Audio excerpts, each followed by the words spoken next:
It's been a while since we've tapped into a Patrick CC video, and why not tap right the hell back in with Bo Burnham, one of my original favorite comedians, and not one of, hands down the best musical comedian ever. The best musical comedian ever. I have listened to hours upon hours upon hours of Bo Burnham, and he doesn't have that much content, so yeah, a lot of it was on repeat. I probably watched his first, like, what is it, 2-3 specials? Like, at least 100 times a piece. I'm saying at least 100 times a piece. So, let's see why Bo Burnham's final warning. What Bo Burnham's final warning before he disappeared was.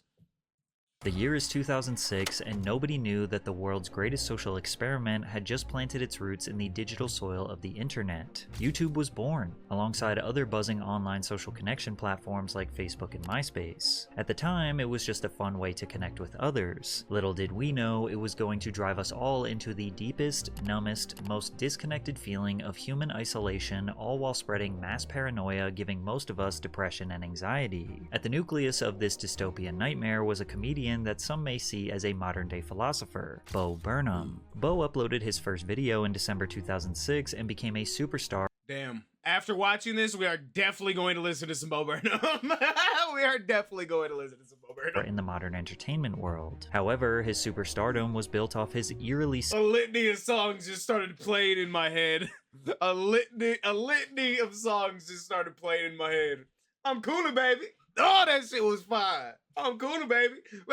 In a doodle, baby. Self-aware prophecies about the death of society in the form of engagement, surveillance, and distractions that make you feel all fuzzy inside. And while he distracted you with his silly jokes and musical numbers, he also tried to warn all of us about our pending doom. But it was too late. All he could do from there was benefit from the very system he spent his whole life trying to convince you to destroy. And since most people laughed off his warnings and didn't take them seriously, he realized it would be better to just disappear. Today, he has no...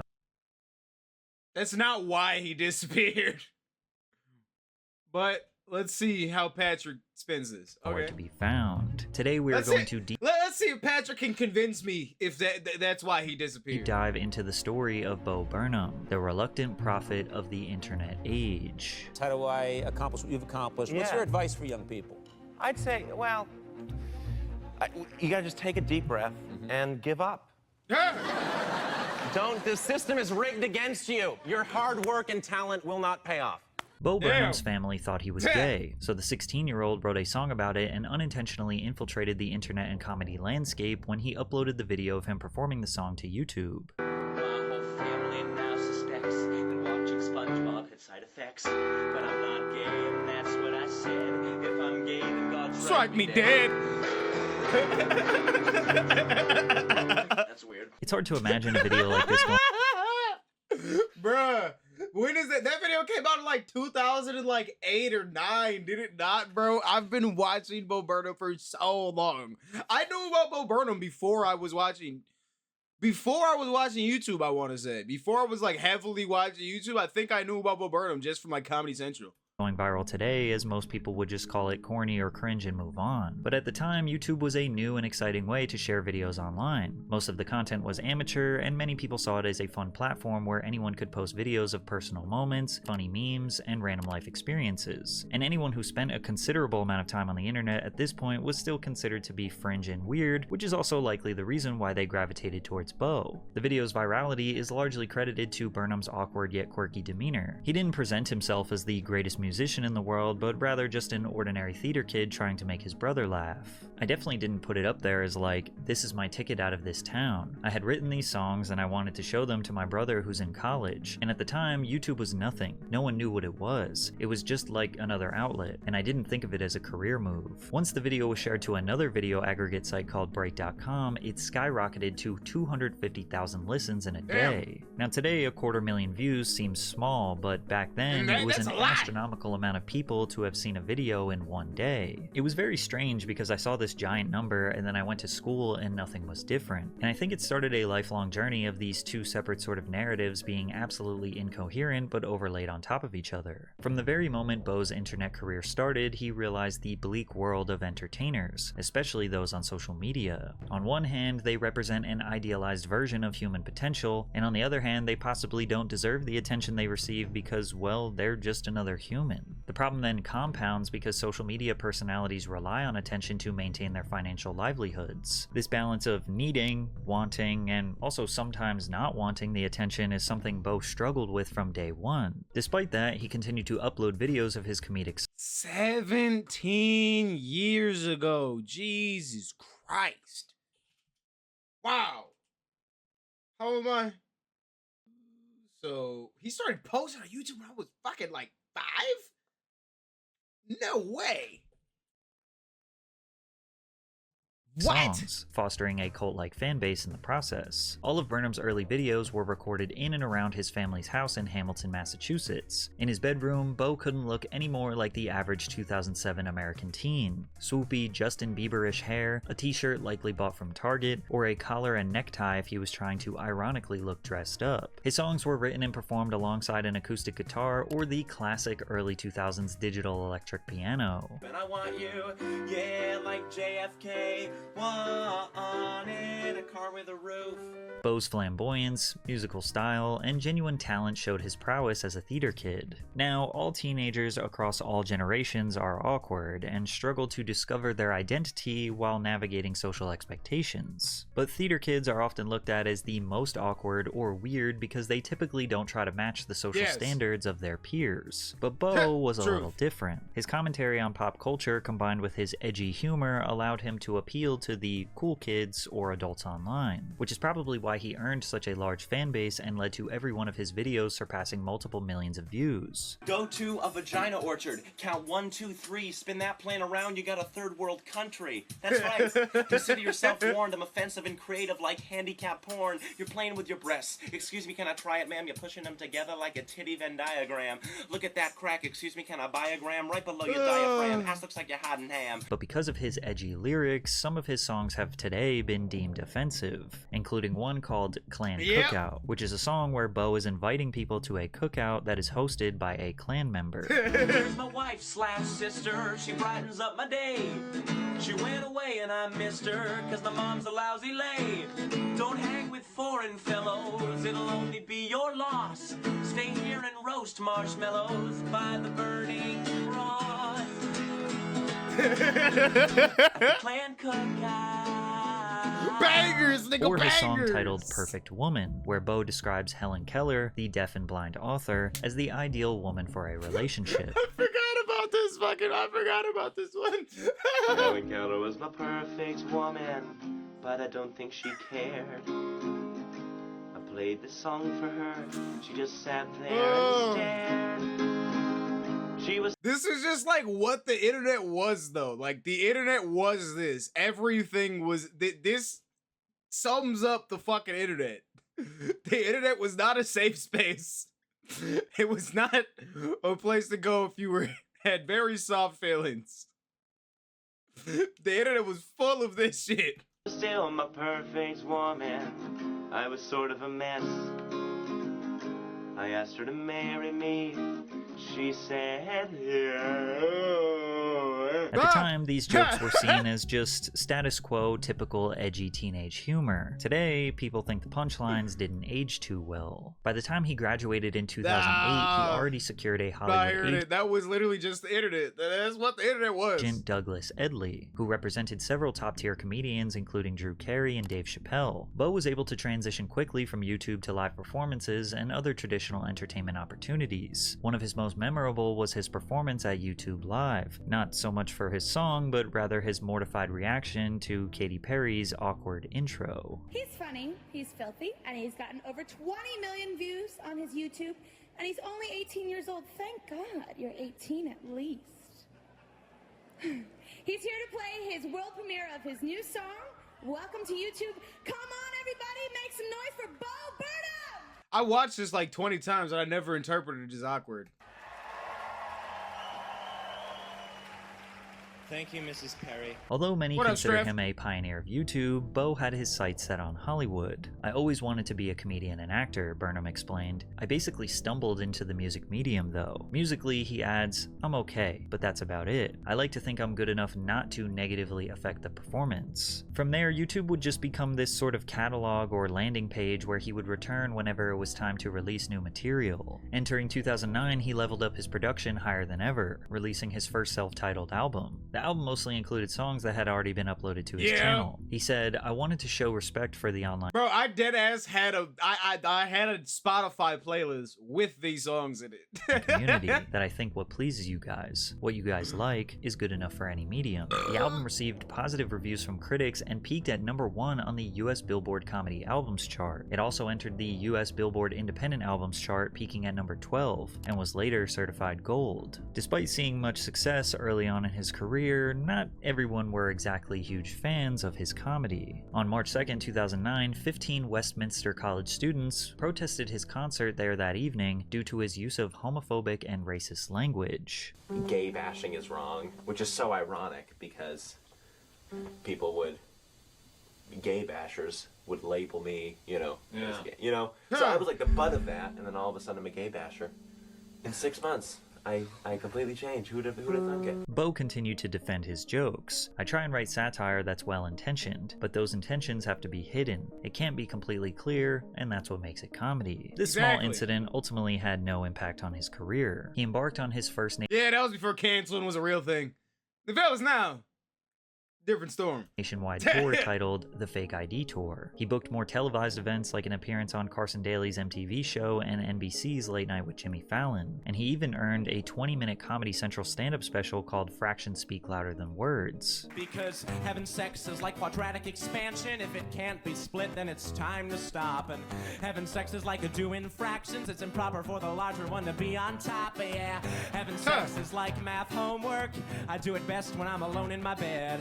And squaring numbers are just like women. If they're under 13, just them in your head. At age 19, Burnham debuted his stand-up routine, Words, Words, Words, at the Forgot about that song. Not gonna say that nigga was wildin'. He was. Definitely was wildin'. Boston House of Blues, becoming the youngest person ever to get an hour-long special on Comedy Central. The album charted on 4 separate Billboard charts and peaked at #1 on the Billboard Comedy chart. And while his music gradually became more mainstream, his audience didn't seem to care. If anything, they applauded Burnham's improved wordplay and ability to remain true to himself. Also, he was being recognized as a fresh face in comedy. He was able to sit down with legends like Judd Apatow, Mark Maron, Ray Romano, and Gary Shandling. Was I like it? Bo actually, when he performs, there's a lot of ironic detachment there. There's a lot of, you're not really revealing anything yourself. I never talk about what I really think about on stage directly because I just don't think, I don't value what I think at this point. I don't think anyone wants to get up and hear a 20-year-old tell them what they think about how the world works. Would you do me a favor? So I just kind of make jokes. Would you do me a favor? Would you do Art is Dead? Must be psychotic. They must be demented to think that I'm worthy Hey, shut the fuck up and sing your song, monkey. of all this attention, of all of this money you worked really hard for. I slept in late while you worked at the drugstore. My drug's attention, I am an addict, but I get paid to indulge in my habit. It's all an illusion. I'm wearing makeup.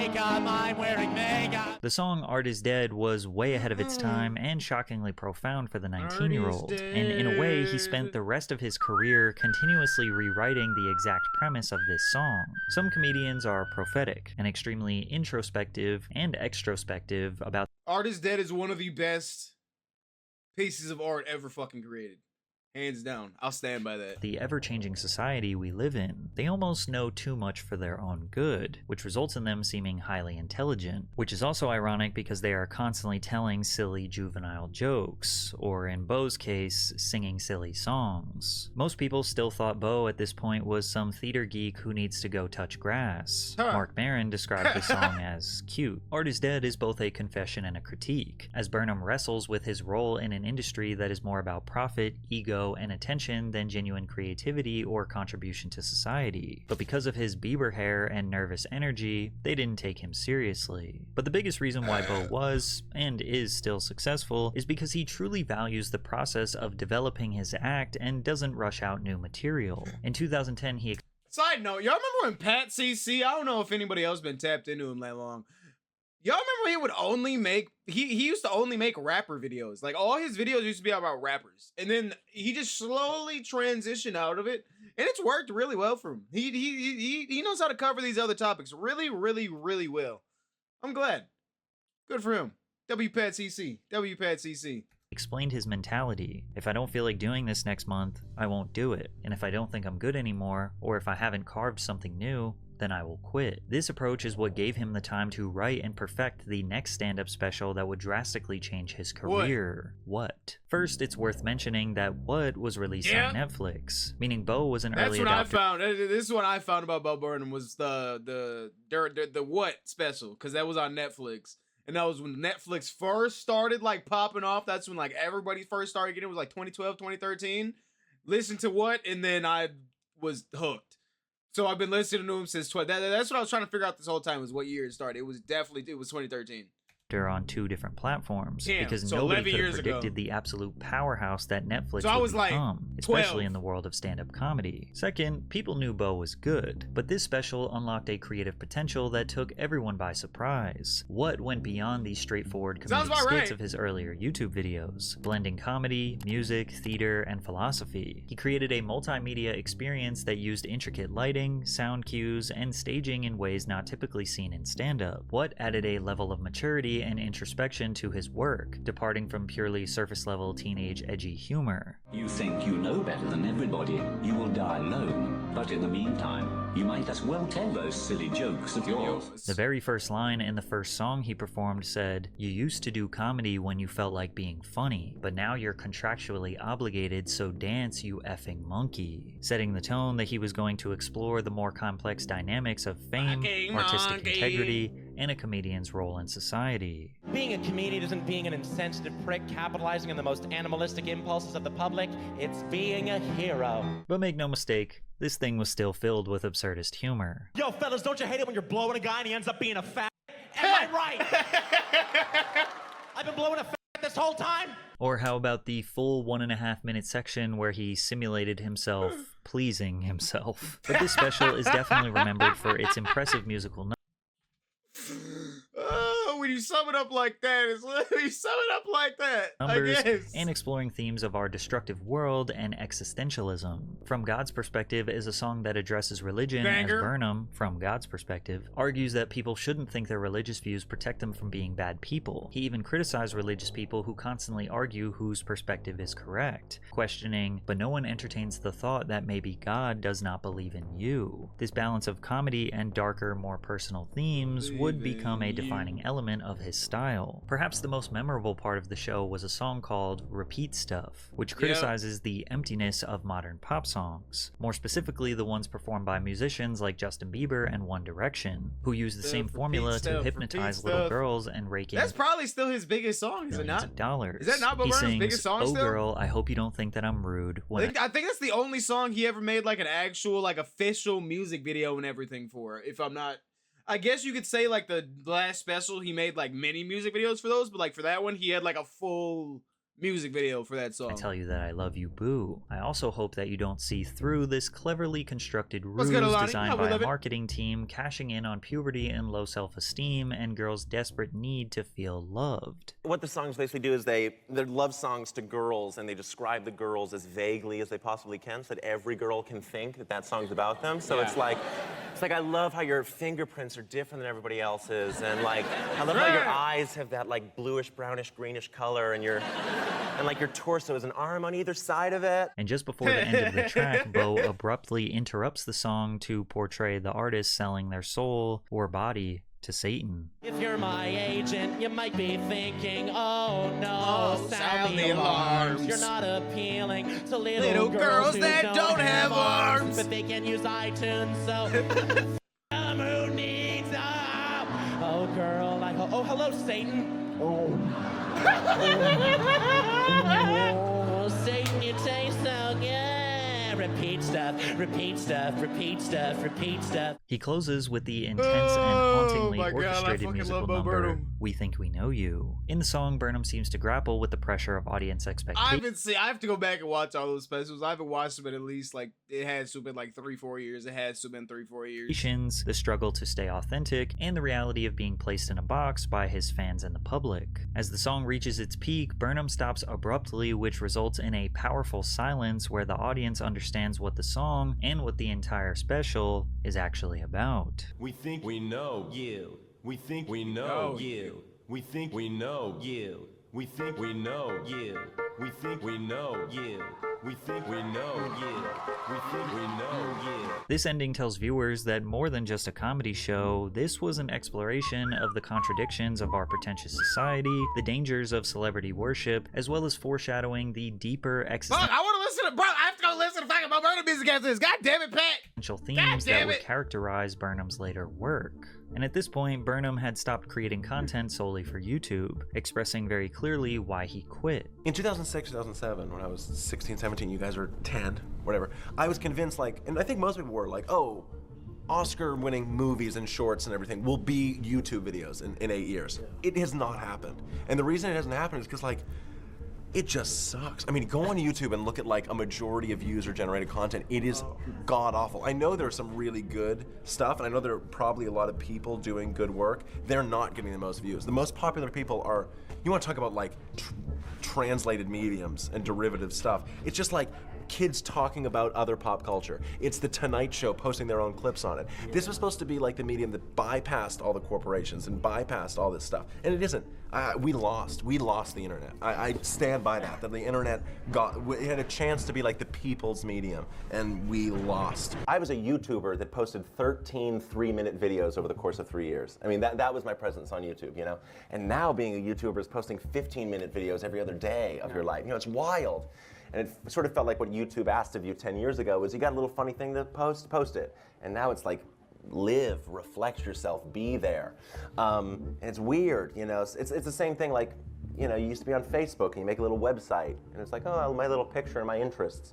And now it's like Instagram and Twitter. What do you think? What do you look like? What do you think? Those are base, weird, deep questions. However, he did upload this special to YouTube entirely for free, which today sits at over 25 million views. What received overwhelmingly positive reviews and certified him as a mainstream comedian and artist. From there, he unsuccessfully tried to pivot into scripted television. Burnham would be the star of the show. Zach Stone is going to be famous. Dude, this show was a banger. I forgot that I watched this. I like this show a lot.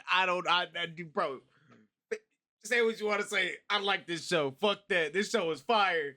This show is fire, dude. Portraying the protagonist, a teenager who spent the money he was going to use on college tuition to hire a camera crew to document his life at home. Dude, it was so good. The character believed he could manufacture fame for himself by making himself look like the star of a reality show with staged events. Hey, is that Zach Stone? Did he reinvent himself? Yes, and yes. Who's that hot girl on Zach's arm? Is that Christy Ackerman?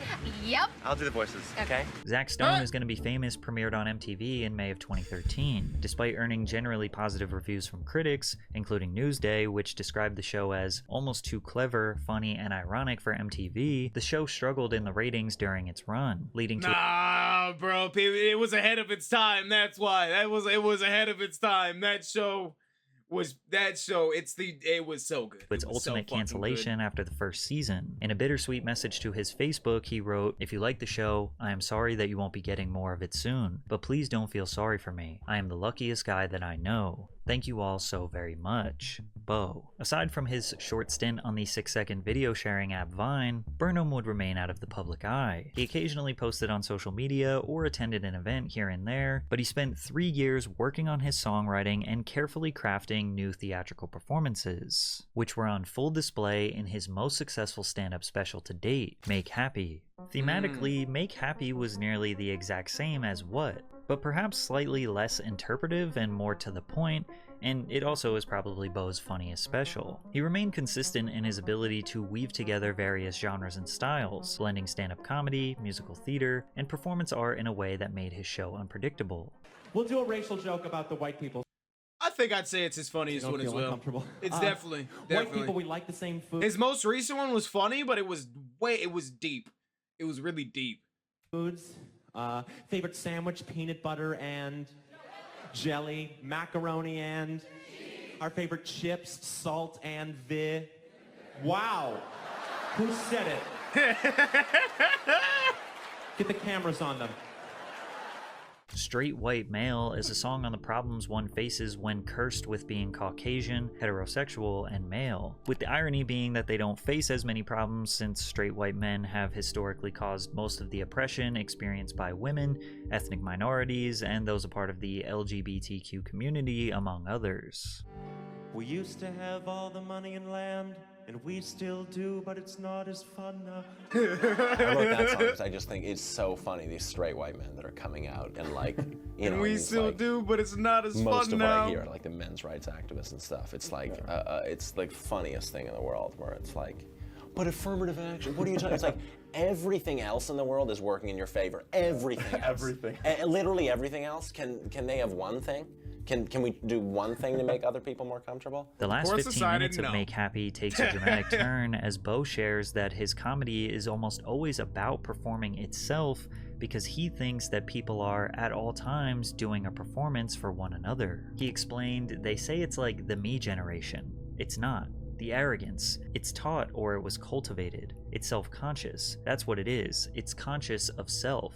Social media, it's just the market's answer to a generation that demanded to perform. So the market said, here, perform everything to each other all the time for no reason. But I've been watching this for so long. I'm re-humming on points that I've heard 100 times. Live your life without an audience. You should do it. He then transitions to a half rant, half auto-tuned song that was inspired by Kanye West, who at the time was on his Yeezus tour taking breaks in songs to talk directly to the audience about issues in his personal life. I told you before I started that I was so arrogant that I thought that I would be able to change my own narrative and outsmart the media eventually.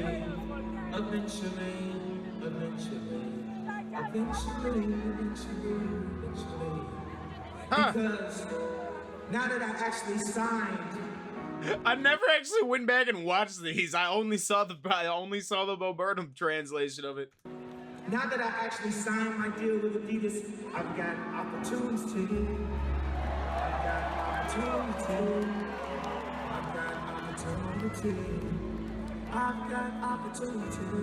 The randomness mixed in with seriousness inspired Bo to do a 7-minute rendition of Ye's performance. The first half was about him not being able to fit his hand inside of a Pringles can. I'll say it again, the diameter of Pringle cans is way too small. 2 radiuses of a Pringle can is way too small. If you feel me, put your hands up. Come on. If you feel me, put your hands up. Look at all these hands that are way too big to fit inside a Pringles can. And the second half was a little bit more serious. I hate that I know all this shit. I hate that I know all this shit. I don't think that I can handle this right. Look at them, they're just staring at me like, come and watch the skinny kid with a steadily declining mental health. And laugh as he attempts to give you what he cannot give himself. The special ends on a very depressing yet honest note with the song Are You Happy?, where he essentially in song form asks the audience if they loved or hated the performance, but he recognizes it doesn't really matter what they think because he is not happy with himself. He sings the most profound line at the end, "You're everything you hated. Are you happy?" Bo was still that awkward, charismatic theater kid that his YouTube audience loved. However, here, peaking in fame and success, he recognizes he is just another one of those celebrities that he spent so much time making fun of, who will pander, act like he deserves attention, or his art is somehow better or more valuable than anyone else's. And because of that, he will be rewarded with more money and more fame, only continuing to compound the problem. Perhaps one of the reasons why this special ends this way is because he genuinely believed he was not going to continue doing comedy after this special. I don't know, man. I am not lying when I am saying it's a very good possibility I don't do it anymore after this one comes out in a couple months. There is a real possibility of that. The show is sort of about my anxiety towards performing. I mean, today was fun and we screwed around with the kids and stuff. But you'll see in the special what it kind of is about. Yeah, I like writing. I feel like I'm a writer, so I'd like to continue to write. I'd love to continue to make theater shows maybe for other people, but I might be reaching the end of the line for me. So like more poetry books and stuff like that possibly? Yeah, or writing a show for another person, or like a stage show or musical or something. I'd be more into I'm a little tired of myself. I'm a little tired of writing for myself. I kind of want to collaborate a little bit. There's only so much I can do, and so much of what I write is limited by my ability. Like, I'm not a great singer or anything. It'd be so great to write for someone who can really belt.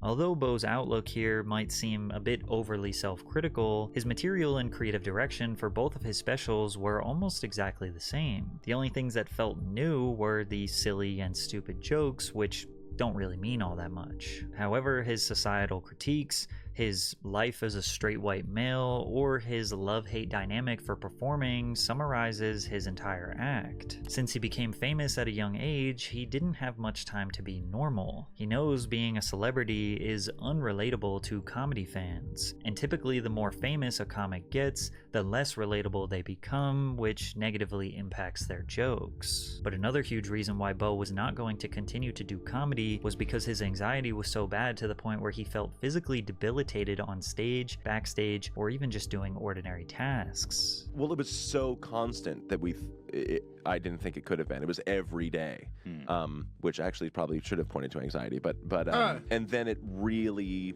when I was 23, I had my first panic attack on stage, and that was like, oh shit. How did the show continue?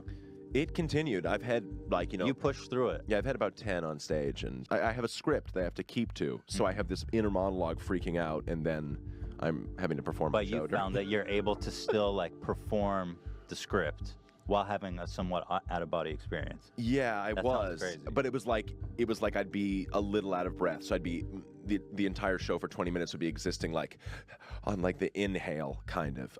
It definitely wasn't my best work. It seemed like no matter what Burnham did, he could not subside his anxiousness, and performing just made it worse. It's very literal. I cannot handle performing in front of you people. It gives me panic attacks. I want to stop, and I did. And so it was decided. Bo Burnham was done performing live on stage. Instead, he wrote and directed his first feature film, 8th Grade, which was produced and distributed by A24 before premiering at the Sundance Film Festival in January 2018. 8th Grade follows 13-year-old Kayla Day during her final week of middle school. Shy and socially awkward, Kayla struggles with anxiety and self-confidence while navigating the pressures of adolescence, social media, and the desire to fit in. Despite her timid nature in real life, Kayla posts motivational YouTube videos, giving advice that she struggles to follow herself. Even though this film is not an autobiography, it feels heavily rooted in Beau's own experience as a young person trying to navigate this hyper-connected world. I had felt like my anxiety for a long time was very specific to me being a 25-year-old comedian with an audience. And then I would do my shows, and young kids would come up to me and say they felt like me, and they felt like they knew what I was going through. Even what I was talking about was being on stage in front of thousands of people. I'm like, why is this resonating with you?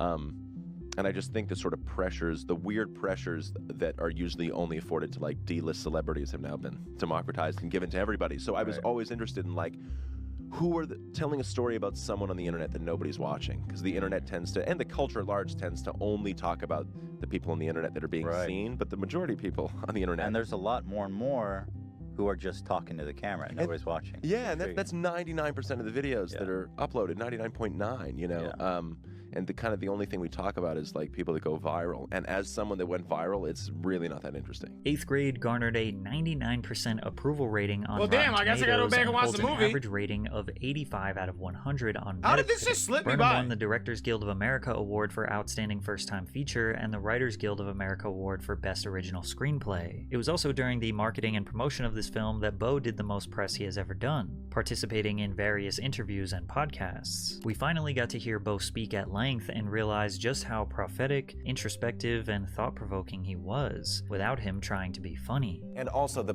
political problem for me if I've identified it, is the volume of noise. So no noise I contribute to it is gonna save that. To me, my political view is shut up to just please, can we all be quiet for a day?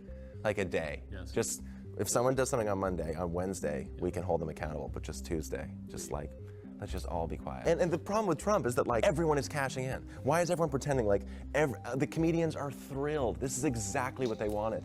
Everyone wanted someone to make fun of and eviscerate, and to act like you're gonna play the victim and cash in at the same time. This is exactly what the system called for, specifically entertainment did. We called for a big boisterous guy that was an easy target, and we got it. So to keep making jokes, the jokes are as much keeping him alive as his support is. You're not gonna, he is a clown like erected for this purpose. So to think we're tearing him down with the thing that he, you know, at least 50% of him is there for, I think is just silly. Bo seemingly can't decide if I've never heard like having any of these interview clips, and for being how big of a Bo Burnham fan that I am, it's surprising that I never, these just like never crossed by me. These never came across my feed or anything. Opinion on literally everything is good or bad. Maybe we're drowning out the experts that deserve to be heard more than the ordinary person. Or maybe we can't trust the experts because they have the incentive to not tell us the truth. Therefore, the more talking from the ordinary person and the more information that we get could be better. Which is to try to give a more subjective, emotional description of what the internet is. Not like a description of the internet as most people do, which is like the rates of cyberbullying are up and kids are spending 5 hours staring at a screen and they're getting headaches. And it's like, no. What is the feeling of, and you hinted at this, walking through your life and not just living your life, which is already hell and impossible, but taking inventory of your life, being a viewer to your own life, living an experience, and at the same time hovering behind yourself and watching yourself live that experience, being nostalgic for moments that haven't happened yet, planning your future to look back on it. Those are really weird, strange, disassociative things that are, I think, new because of the specific structure of social media and the way it sort of disassociates ourself from ourself. And not only was he just upset at this overstimulating, hyper-connected world that big tech companies have created, he went to the Google headquarters and confronted them directly. I don't know, I just don't think we're totally processing. I think we're maybe processing on our own internally, but are we processing it as a group? What this thing means, what it's doing to kids, how it changes them, how significant this stuff is. You know, you want to say the word on television, you got to go to Congress. You know, you want to change the neurochemistry of an entire generation, you got to be 5 people in a room putting your hands up in Silicon Valley. You know what I mean? And it's crazy. It's really strange. Yeah. You know, you put a 50mm lens on a camera on a phone, and all of a sudden kids can take compressed. Seems like he was one of like the first big names of people that was actually like talking about this issue and talking about this, because everything he said happened. Everything he alluded to back in even 2011 proceeded to happen. Like it was all, he was right about everything. Images that are beautiful portraits of themselves. Is that good? Should we allow that? Does everything need to be streamlined? Right. We can talk to 5 people, now we can talk to 500, we can talk to 30. Do we need to actualize our social lives in the same way we're actualizing our clean energy and our travel? I don't know. You know, I just worry we're gonna look back on this like we looked back on smoking, going, why are we all doing this? And the equivalent of my doctor smoked will be my shrink had a Twitter. You know what I mean? So I just, the conversation is changing so rapidly, you know, and by the time kids get old enough to become the adults that can then change things, the paradigm has shifted beyond anything they know. You know, it's really weird. I mean, now we're going way off the rails, but I'm interested in it because you guys are all obviously smart, young, engaged people, and it's, these conversations I have are, everyone's having them all the time privately, but it's very hard to have it in public, you know, because maybe it's slightly critical of the exact medium that the conversations are being had on. And probably the mediums have a vested interest for these conversations not to take place, he says as the audio feed cuts out. Bo had clearly developed a Hold great on. disdain. Did Patrick remind me to drink water, nigga? He didn't remind me to stay hydrated, bro. That's why I didn't drink for no our water, bro. What the over-reliance fuck, on man? smartphones and social media. Y'all But he blame wasn't him. blaming humans for I was getting getting thirsty addicted. and shit, didn't That's even think what they about were it. designed to do. They're coming for every second of your life. That's what these companies are coming to. This company as well. And it's not because anyone is bad. It's not because anyone in this company has evil plans or is trying to do this. They're not even doing it consciously. It's because these companies like Twitter and YouTube and Instagram and everything, they went public and they went to shareholders. So they have to grow. Their entire models are based off of growth. They cannot stay stagnant. Twitter grossed $4 or $5 billion last year. It is in the red. It is unprofitable. It has to get more of you. That could be the ceiling for a place like this. YouTube, the ceiling could be 3 hours of engagement. No matter how nice it's trying to be, it is all that they're trying to get more engagement from you. We used to colonize land. That was the thing you could expand into, and that's where money was to be made. We colonized the entire earth. There was no other place for the businesses and capitalism to expand into, and then they realized human attention. That they are now trying to colonize every minute of your life. That is what these people are trying to do. Every single You ain't think about it because it ain't fear. This nigga, bro. This dude, Mitch.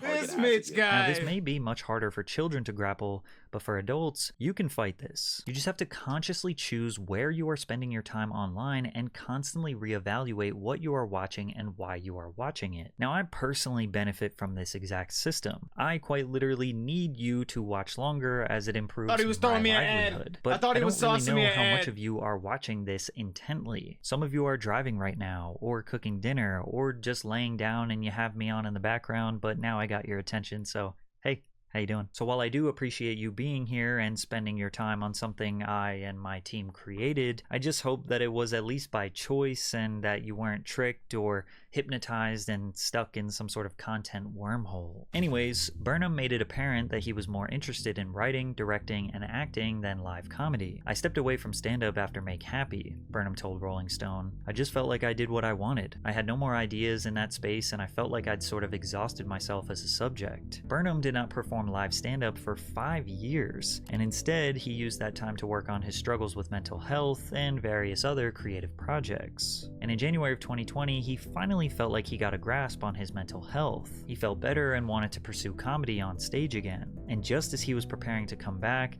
the entire world shut down as a result of the 2020 COVID pandemic.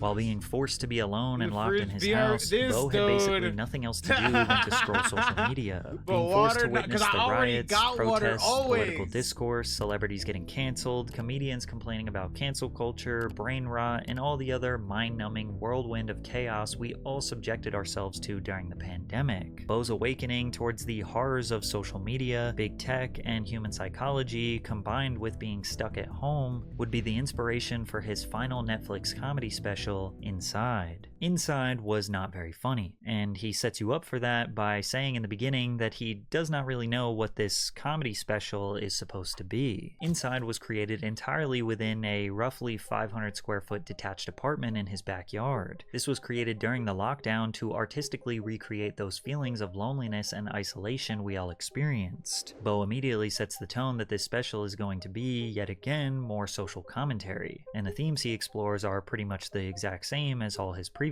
specials. Starting off with Healing the World with Comedy, the track that tells the same exact message as his 2013 song, Sad, expressing that comedians often feel or are perceived as heroes for essentially distracting their fans from the horrible atrocities in the world by telling jokes, even though the jokes don't do anything to remedy the problems for the actual victims, but allow you to just feel better about it. The world needs direction from a white guy like me. Additionally, Bo sings about wanting to help, but also still wanting to be the center of attention, which is critical of the celebrities and really anyone on social media who feels the need to share or post a video of them doing some sort of good deed. The difference between Bo's approach in Inside versus previously is that this song is not funny. It's actually just sad. Like, I did not feel good watching this. You know, this is not a feel-good special. This is not a feel-great special. Then Bo busts out Socko, a sock puppet, for the song How the World Works, to what you think is gonna be some cheesy, corny children's song about sunshine, lollipops, and rainbows. The tempo and structure of the instrumental is straight out of a Muppets cartoon. Socko, we were just talking about the world and how it works. Boy, that sounds complicated. And then out of nowhere, Socko goes full-blown radical conspiracy theorist, explaining the true terrors of the world in an eerily fun and educational way. Socko sings, "The simple narrative taught in every history class is demonstrably false and pedagogically classist. Do you know the world is built with blood and genocide and exploitation? The global network of capital essentially functions to separate the worker from the means of production, and the FBI killed Martin Luther King. Private property is inherently theft, and neoliberal fascists are destroying the left, and every politician, every cop on the street protects the interests of the pedophilic corporate elite." Don't you know the world is built with blood and genocide and exploitation? However, this is one of the very few upbeat and slightly funny moments. From here, it continues to get darker and sadder. The rest of the special definitely has a lot of anti-capitalism, anti-monopoly, anti-Silicon Valley rhetoric, but it's mostly packed with existential angst, melodramatic insights on his life as an entertainer, which double as metaphors for your life as an entertainer. That is, if you use social media and document any part of your life for your audience, I mean, friends and family. This theme is perfectly actualized in the ballad All Eyes on Me. Don't overthink this. Look in my eyes. Don't be scared. Don't be shy. Come on in, the water's fine. However, the high point of the I like that special, one a which lot. I'm imagining should have been the original outro as it landed exactly on the 1 hour mark, is the song Welcome to the Internet. With this video currently sitting at a staggering 147 million views on YouTube, this is easily Bo Burnham's magnum opus. The instrumental has this bouncy and fun Dr. Seuss nature to it, and Bo's delivery and round glasses give off the same slightly dark and uncanny energy that Wonka does. He takes the role of this omniscient voice of the internet, inviting you into an endless source of entertainment, information, and connection, while also reminding you about the harmful content, misinformation, and degeneracy. The chorus, "Can I interest you in everything all of the time? Apathy's a tragedy and boredom's a crime," highlights how the internet is always there to trap you in an endless cycle of consumption because today's humans cannot handle a moment of understimulation or boredom. Welcome to the internet. What would you prefer? Would you like to fight for civil rights or tweet a racial slur? He then goes on to mention that life was not always like this, and you think he is going to pivot to a moment where this was all a big accident and life was so much better before the internet, only for him to explain that getting people addicted to this social hellscape was all a part of some evil corporate plan. Mommy let you use her iPad, you were barely 2, and it did all of the things we designed it to do. Now look at you. It was always the plan to put the world in your hand. Then the song shifts from playful to sinister, with Bo's maniacal, evil laugh that makes the audience realize how trapped we are, and how the elites who run this world are laughing at the endless ocean of money they are pouring in at the expense of human civilization.